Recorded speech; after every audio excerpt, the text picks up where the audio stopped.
Hello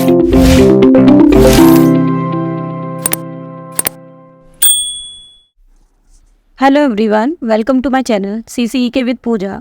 ओ level के module 2 M2R5 web designing and publishing की series में आज की क्लास में हम हेडिंग टैग को समझने वाले हैं। हेडिंग टैग होता क्या है और इसे हम HTML की वेब पेज पर किस तरीके से इस्तेमाल करते हैं। तो चलिए स्टार्ट करते हैं आज की क्लास। तो नोटपैड++ प्रोग्राम पर आते हैं। अब हेडिंग टैग का काम क्या होता है, जैसे आप अगर कोई HTML का पेज क्रिएट कर रहे हैं, आपने देखा होगा जगह जगह पर आपको हेडिंग्स दिखाई देते हैं। जो टॉपिक की हेडिंग्स होते हैं उनको आपने पेज पर कहीं लार्ज साइज़ में, कहीं स्मॉल साइज़ में, आपने डिफरेंट स्टाइल में हेडिंग्स को देखा होगा, जिनके थ्रू हम किसी टॉपिक को डिफ़ाइन करते हैं। अब यहाँ पर हेडिंग टैग इस्तेमाल करने के लिए सबसे पहले बेसिक से टैग, जो कि आपको हर बार HTML पर कोड करते समय ये आपको लिखने होते हैं। तो यहाँ पर हम बेसिक टैग जो है वो यहाँ पर लिख लेते हैं।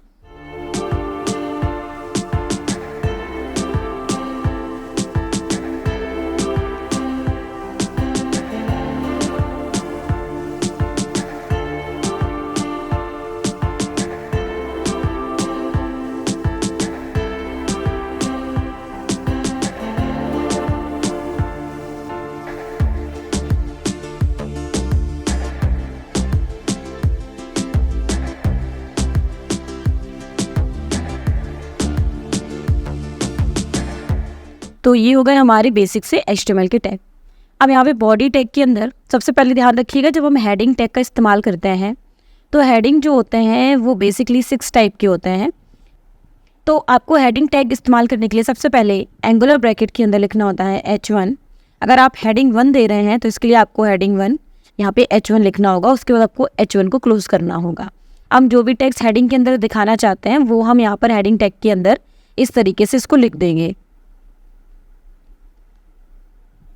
उसके बाद फाइल मेन्यू पे जाके इसको हम सेव करेंगे।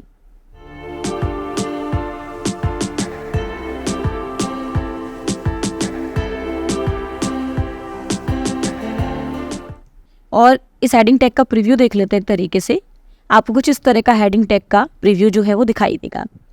अब यहाँ पर हेडिंग टैग कितने ले सकते हैं आप, जैसे एग्जाम में क्वेश्चन पूछ सकते हैं कि हेडिंग टैग जो है वो HTML में कितने तरह के होते हैं। तो अगर आप हेडिंग टैग यूज़ कर रहे हैं तो हेडिंग टैग के लिए आपको यहाँ पर हेडिंग्स कुछ इस तरह से लिखने हैं। जैसे यहाँ पर हम हेडिंग्स ले रहे हैं। मैंने यहाँ पे 7 हेडिंग एग्जाम्पल में दिया।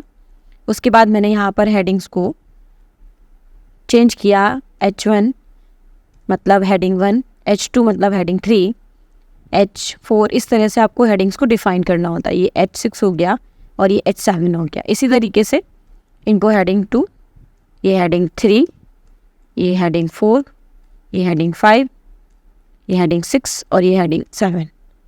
अब यहाँ पर हम इसको सेव करते हैं अगेन और फिर से ब्राउज़र पर जाकर इसको रिफ़्रेश करते हैं।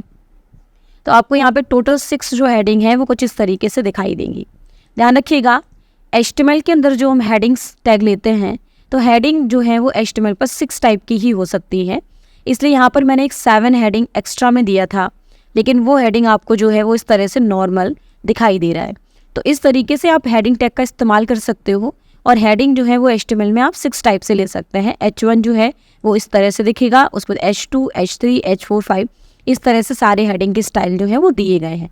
अब अगर आप हेडिंग्स को कलर करना चाहते हैं तो उसके लिए आपको हेडिंग टैग के शुरुआत में या हेडिंग टैग के बाद में यहाँ पर आप फॉन्ट कलर का टैग लगा दीजिए, जिससे कि आपको आपकी हेडिंग्स डिफरेंट कलर में दिखाई दें। यहाँ पर मैंने सेव किया।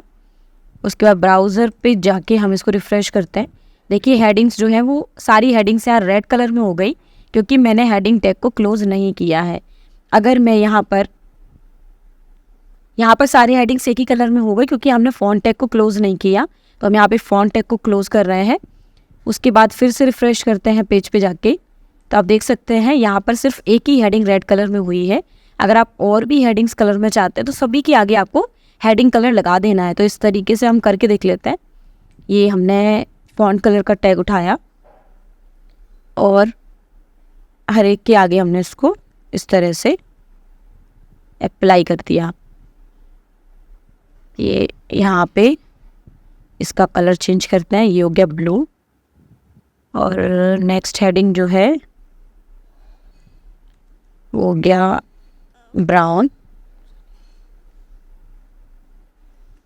नेक्स्ट हेडिंग हो गया ब्राउन, और अगली हेडिंग का कलर भी कुछ हम चेंज कर लेते हैं, जैसे ये हो गया पिंक,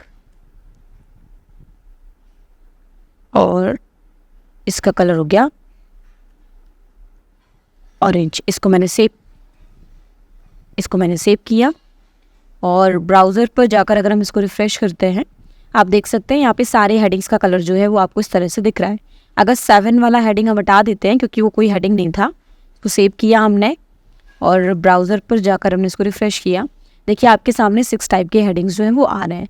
तो इस तरीके से आप HTML पेज के अंदर हेडिंग टैग का इस्तेमाल करते हैं। बस आपको ध्यान ये रखना होता है H1 मतलब हेडिंग 1, H2 हेडिंग 3, इस तरह से नंबरिंग से हम उनको डिफ़ाइन कर देते हैं कि हम अभी कौन सा हेडिंग जो है वो अपने HTML की वेब पेज पे दे रहे हैं। तो इस तरीके से आप हेडिंग टैग का इस्तेमाल करते हो। तो आज की क्लास में आपने हेडिंग टैग का इस्तेमाल किया, आपने जाना कि किस तरीके से हेडिंग टैग हम इस्तेमाल करते हैं।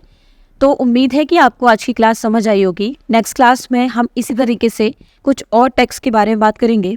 मिलते हैं नेक्स्ट क्लास में।